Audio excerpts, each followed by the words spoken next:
আপনারা সবাই জানেন যে আমাদের দলের চেয়ারপারসন এই দেশের সবচেয়ে জনপ্রিয় নেত্রী এবং গণতন্ত্রের আপসীন নেত্রী দেশনেত্রী বেগম খালেদা জিয়া এখন অত্যন্ত অসুস্থ, হাসপাতালে আছেন। সারা দেশের মানুষ তার রোগ মুক্তির জন্যে আল্লাহ তাআলার কাছে দোয়া চাইছেন। আমরা এই অনুষ্ঠান থেকেও আমরা তার জন্য দোয়া চাইছি, আল্লাহ তাআলা তাকে যেন অত্যন্ত দ্রুত সুস্থ করে দেন এবং আমাদের মাঝে এসে পৌঁছান এবং কাজ করার আমরা সুযোগ, আমরা তার নেতৃত্বে কাজ করতে পারি। আমি আজকে এই অনুষ্ঠানে যোগদান অনুষ্ঠানে কথা বলতে চাই যে অনেক চড়াই উতরাই পার হয়ে, অনেক আন্দোলন, অনেক রক্তত্যাগ, অনেক আত্মত্যাগ এর মধ্য দিয়ে কিন্তু আমরা একটা সুযোগ পেয়েছি এই গণ অভ্যুত্থানের পরে, ছাত্র গণ অভ্যুত্থানের পরে একটা নতুনভাবে বাংলাদেশকে নির্মাণ করবার। এবং আপনারা ইতিমধ্যে দেখেছেন যে বর্তমান যে অন্তর্বর্তীকালীন সরকার আছে ডক্টর মোহাম্মদ ইউনূসের নেতৃত্বে, সেই সরকারের অধীনে অনেকগুলো আপনার সংস্কার কমিশন তৈরি করে 6টা প্রায় করার মধ্য দিয়ে আমরা একটা সনদ, সংস্কারের সনদ আমরা স্বাক্ষর করেছি। এবং এখন আমি মনে করি যে দেশে একটা পরিবেশ তৈরি হয়েছে একটা অবাধ সুষ্ঠু নির্বাচন অনুষ্ঠানের। এবং আমি ধন্যবাদ জানাতে চাই যে এই অন্তর্বর্তীকালীন সরকার প্রধান আমাদের ডক্টর ইউনূস, তিনি ইতিমধ্যে 2026-এর ফেব্রুয়ারি মাসে নির্বাচন অনুষ্ঠানের ঘোষণা দিয়েছেন এবং সেইভাবেই আপনার প্রস্তুতি চলছে। আমরা অত্যন্ত আশাবাদী যে দেশের মানুষ এই সুযোগটি গ্রহণ করে তারা তাদের যে প্রতিনিধিত্ব, অর্থাৎ তাদের ইলেক্টেড যে প্রতিনিধি, তারা একটা পার্লামেন্ট গঠন করবেন এবং সেই পার্লামেন্ট গঠন করার মধ্য দিয়ে তারা একটা জনগণের গণতান্ত্রিক সরকার প্রতিষ্ঠা করবেন। আমরা আশাবাদী যে ডক্টর রিজেক কিবরিয়ার যোগদান আমাদের এই কর্মকাণ্ডগুলোকে আরো শক্তিশালী করবে।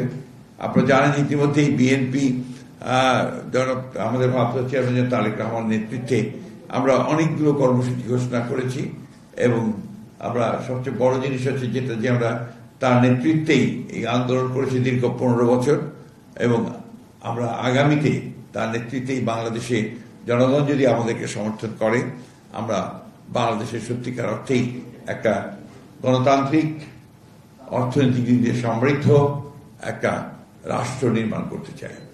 সেই রাষ্ট্র নির্মাণের অতীত অভিজ্ঞতা আমাদের রয়েছে। আপনারা জানেন যে আমরা ইতিপূর্বে প্রায় 3 বার আমরা সরকার গঠন করেছি এবং তারও পূর্বে আমাদের শহীদ প্রেসিডেন্ট জিয়াউর রহমানও রাষ্ট্র পরিচালনা করেছেন। আমাদের সমস্ত এই অভিজ্ঞতা থেকে আমরা অন্তত এটুকু বলতে পারি যে বিএনপি যদি সরকার পরিচালনার দায়িত্ব পায় তাহলে অবশ্যই বিএনপি বাংলাদেশকে একটা সত্যিকার অর্থেই একটি গণতান্ত্রিক এবং একটা সমৃদ্ধ অর্থনীতি গড়ে তুলতে সক্ষম হবে। আমরা ডক্টর রিজেক কিবরিয়াকে স্বাগত জানাচ্ছি এবং আশা করছি যে ডক্টর রিজেক কিবরিয়ার যোগদান শুধু তার এলাকা না, নির্বাচনী এলাকা নয়, সারা বাংলাদেশেই একটা প্রভাব বিস্তার করবে এবং তিনি তার মেধা দক্ষতা দিয়ে এই যে কর্মসূচি আমরা গ্রহণ করেছি, 31 দফা কর্মসূচি, সেই কর্মসূচির ভিত্তিতে বাংলাদেশকে নির্মাণ করার ক্ষেত্রে তিনি তার ভূমিকা রাখতে পারবেন। Welcome doctor Kibria. Thank you. অন্য প্রশ্নের উত্তর আজকে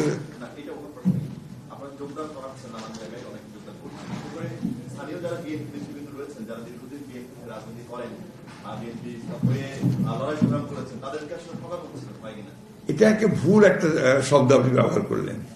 ব্যাপারটা একটা রাজনৈতিক দল তো আপনার নিঃসন্দেহে আপনার গড়ে উঠে তৃণমূল থেকে শুরু করে একেবারে আপনার উপরের পর্যন্ত, এবং এখানে মেধার একটা বড় আপনার ভূমিকা থাকা উচিত। যে দল ডেলিভার করতে চায়, যে দলটা আপনার জনগণের কিছু কাজ করতে চায়, আজকালকার যে জটিল বিশ্ব পরিস্থিতি, সেই বিশ্ব পরিস্থিতিতে যারা মেধাবী মানুষ ছাড়া, এখানে যোগ্য মানুষ ছাড়া কিন্তু এখানে আপনার টিকে থাকা অত্যন্ত মুশকিল ব্যাপার একটা। বাংলাদেশকে যদি কমপ্লিট করে টিকে থাকতে হয় এই প্রতিযোগিতার মধ্য দিয়ে, তাহলে নিশ্চয়ই সবচেয়ে মেধাবী মানুষদের আপনার একটা অবস্থান এখানে থাকতে হবে। এবং আমরা দাবি করি যে বিএনপিতে সেই মেধাবী মানুষগুলোর অবস্থান আছে এবং রিজেক কিবরিয়ার যোগ দেওয়ার মধ্য দিয়ে সেটা আরো সমৃদ্ধ হলো।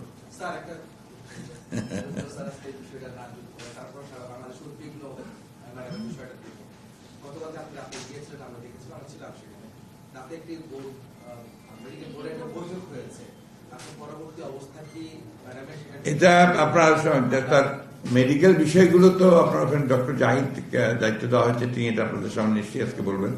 আমি শুধু এটুকু বলতে পারি যে তিনি অসুস্থ এবং আমাদের চিকিৎসকরা কাজ করছেন, আপ্রাণ চেষ্টা করছেন, দেশি বিদেশি সমস্ত চিকিৎসকদেরকে যুক্ত রেখেই তারা চিকিৎসাটা করছেন।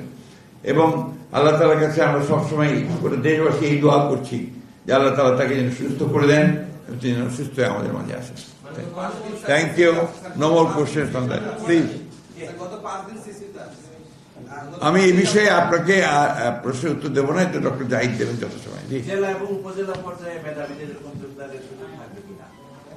অনেক জায়গায় যোগ হচ্ছে তো, এখন বিএনপি যোগ দেওয়ার তো আপনার হিড়িক পড়ে গেছে, দম উঠে গেছে। কারণ হচ্ছে যে বিএনপি এখন একমাত্র দল যারা জনগণ মনে করছে যে সামনে সরকার গঠন করতে পারলে তারা দেশে সত্যিকার অর্থেই গণতান্ত্রিক একটা পরিবেশ তৈরি করতে পারবে এবং অর্থনীতি সমৃদ্ধ হবে। ধন্যবাদ।